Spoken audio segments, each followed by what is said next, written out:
Hello and welcome back to Dawn's Death to Life Parenting.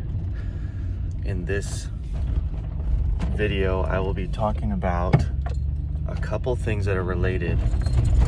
One I've already talked about in another video. This one I call do not expect kids to care about your items of care. I'll say it that way. Kids do not care about what adults care about, and they should not. They should not be expected to. A kid is a kid, and they care about kid things. Adult is adult. Adults care about adult things. And I see this mistake parents make all the time. I used to make it myself. The related topic is also, this is not hard and fast rule of black and white, but do not answer why when a kid asks you why as the parent. You do not owe, as a parent, you do not owe the child any explanation. You know, what else is also true is the kid should ask the why. The kid should be kind of pressing this button to see if it works. That is good. The kid is doing the kid's job. As annoying or as upsetting or frustrating as it can be, and I'm going to tell you how to kind of minimize that, what I'll call energy drain, because parenting is a marathon. It needs to be sustained, and when I feel like something's not sustainable, a red flag goes up, and I start thinking about, okay, how can I do this differently, because this is not sustainable. This is draining my energy. This is not fun. This is not, and not everything is fun, and I do have to use my energy. So this is where kind of your own, as a parent, discernment has to kick in. You have to learn how to make these decisions for yourself as the parent. This is part of being a parent. It's your job. It's my job. And one of the things here is when a kid asks why, and I get this every day. You know, my girls are 1 and 5. Yesterday, Daddy, can I have a cookie? Or can I have another Oreo? No, I'm sorry, sweetheart. Why? But Daddy, why? And it's like, of course, like if I say yes or no, of course I have my reasons as the parent. I'm a person. I'm thinking. I'm responding. Of course. And of course, some no's are harder to accept for children than other no's. And saying no to a hungry child, to give that child a cookie, that might be one of the more upsetting, potentially, explosive no's that I could say. And if I remember right, it was a little bit explosive. And I felt the temptation in my own self. Maybe you can relate to this. I'll just go ahead and give you an example, or play this example out. Man, I felt a temptation to say something like this, and this is a stumbling block, and I didn't, and when I'm not stumbling, I don't give into these things. But the temptation was, child, I already gave you 2 cookies. I am not giving you another one.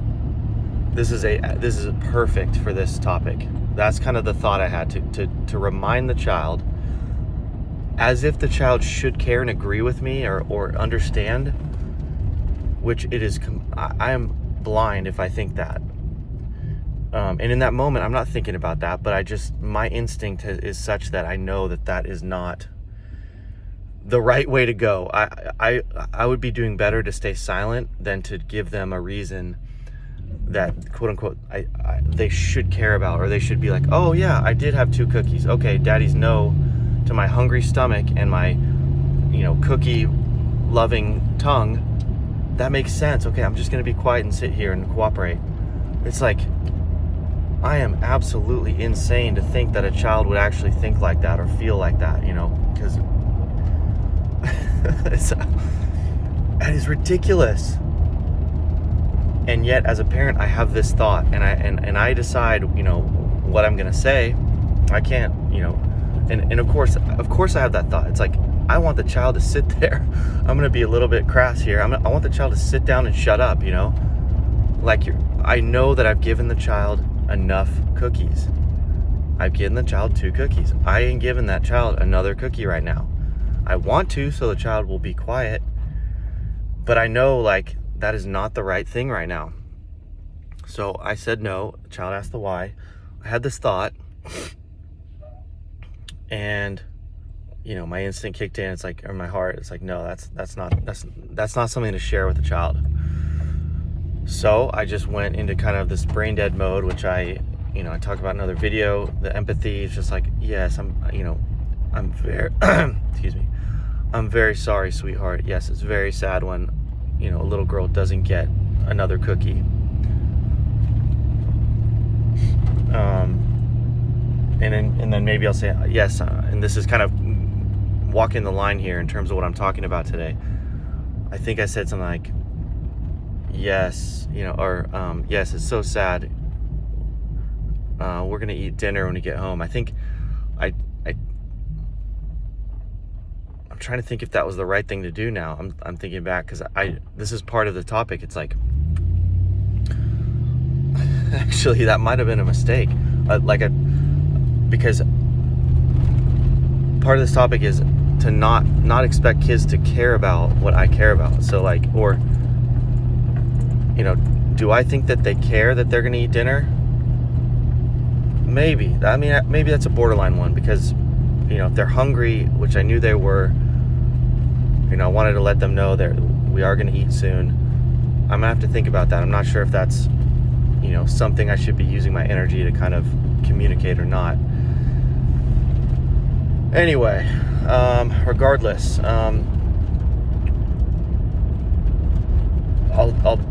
so that was, I resisted the temptation to kind of, because let me play that out too. If I say, I've already given you 2 cookies, it's like that's inviting the child into the parent's world. Now the child starts thinking, okay, if 2 cookies was too much, I'm gonna guess what kind of goes on inside the child.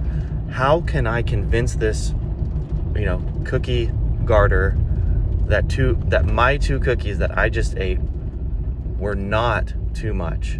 Now that I'm a part of the discussion, great. Yes, it's like parent just opened the door and let me right in. Okay, let's see, what can I do?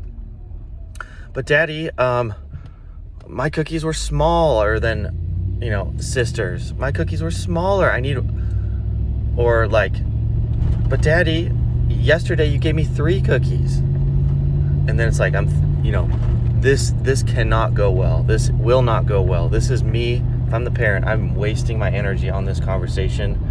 And not only that, the child it is not right for a child to be part of the decision-making process here. It is not right. Maybe when they get older, I can start sharing some of this with them, but I can't imagine until they're adults. I'm very sorry, sweetheart. I've made my decision. I might say something like this. If you're hungry, you can ask me about other options. I don't expect any of this to calm the child. The child's upset because the child didn't get what they wanted, and that's it, period. So my job at that point is just to kind of be an empathetic but firm and present parent, and the child will settle down on their own, and it'll take a long time or a short time, and that's it's a beautiful thing when I'm a parent and I do that and I let them kind of I don't shame them, like, because that let's talk about that. If I say I could go so many directions with this that are all stumbling blocks. I could go like, oh, I've already given you 2, why do you want more? Like, AKA, there's something wrong with you. The shame route. Start to shame that child and press that. Now I'm a child. I'm an immature person pressing a button on another person, like just exactly what the child's doing to me. I'm trying to manipulate that person because that person's trying to manipulate me. It is not right for the parent to play that game. The parent needs to be the more mature, in control person.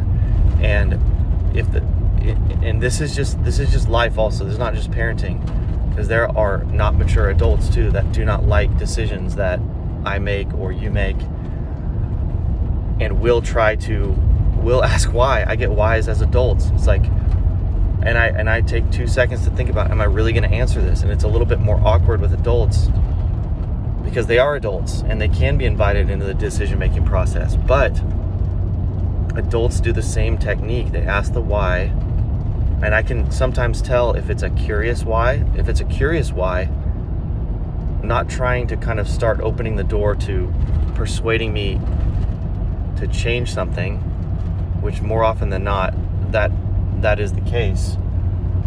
It's much more rare when there's a why, kind of a curious why, where I don't sense any kind of, loaded gun waiting for the answer. But it's the same thing. It's like, and if you as an adult, as a parent, if you struggle with this dynamic just in life, you probably struggle with children. I find it easier with children than in life with other adults, but it still can be difficult with children. But that's a great place to kind of start with this, and also save yourself energy and save yourself,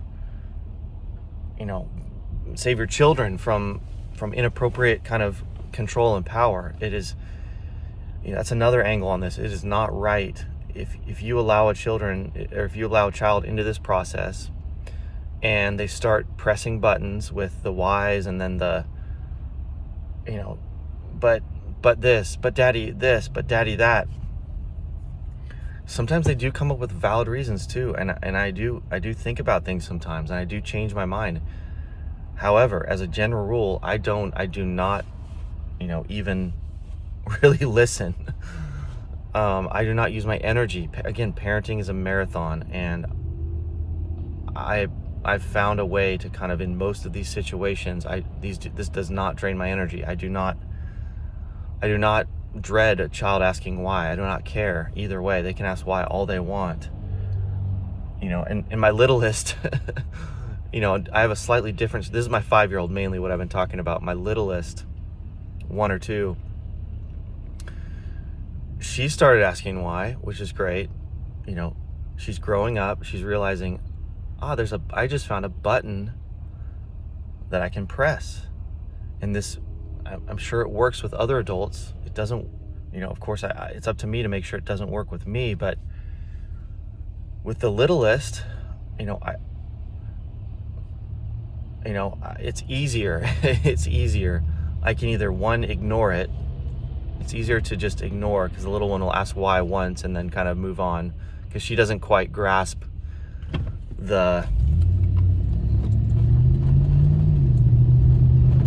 I don't know how to say it. I'm imagining claws gripping into the parent. She can't grasp the effectiveness yet of the why. That might work sometimes. She probably hasn't had success with it yet, so she's kind of half-heartedly trying it seems. And then 2, she's much more accepting and quick to, when I do just kind of say, yes, I'm very sorry, sweetheart. I can't, give you another cookie right now. She's like, oh. Or she'll say, but why? I'm sorry, sweetheart, I can't give you another cookie right now. But why? I'm very sorry, sweetheart. Yes, it's very sad you can't have another cookie. But why, Daddy? Yes, sweetheart, I'm very sorry you can't have another cookie. Like, that's my default right there, is as I'm kind of playing this out, if she's 1 or 2 or 5, and that's brain dead. I talked about that in another video, and I'm using when I do that, I can feel I'm just relaxing into my role as the parent in those situations. I'm actually relaxing. I'm resting in that. It's like I've switched off.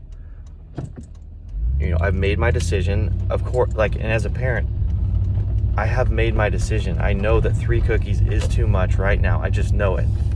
I feel it. I know I'm not giving another cookie. And if I'm in that state where I made my decision, it's like that's when I can activate this brain dead mode, which I mentioned in another video.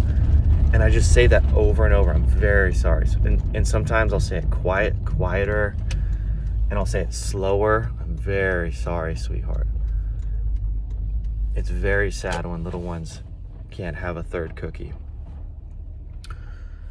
And man, who wouldn't give up?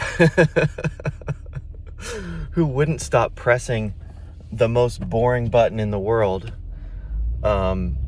It's the most boring thing in the world for a child. And the parent is not budging. And I'm also not upset as the parent. That's a key. I don't want the child to think they're wrong in asking why. That is expected. Like back to my earlier point, that's expected. That's right for a child. And it is up to me to teach the child that will not work in this world. And, I fully expect them to give up. And also if they don't, that's fine too. They can keep asking me why. I ain't answering it. I ain't answering it. Maybe 1 out of 10, if I sense, a genuine curiosity, I will give a tiny, tiny little thing. Oh, or another response I have is, oh, I'm sorry, sweetheart. I just have my daddy reasons why I decided this. It is absolutely, none of the child's business why I decide what I decide. So, that's a go-to as well in terms of, the why. And that works for me too. It takes no energy to kind of put up that, that stop sign. Anyway, let me know in the comments, if you try this, how it works, if it doesn't work, what situations or buttons your children are trying. Would love to hear about these things. All right, talk to you later. Bye.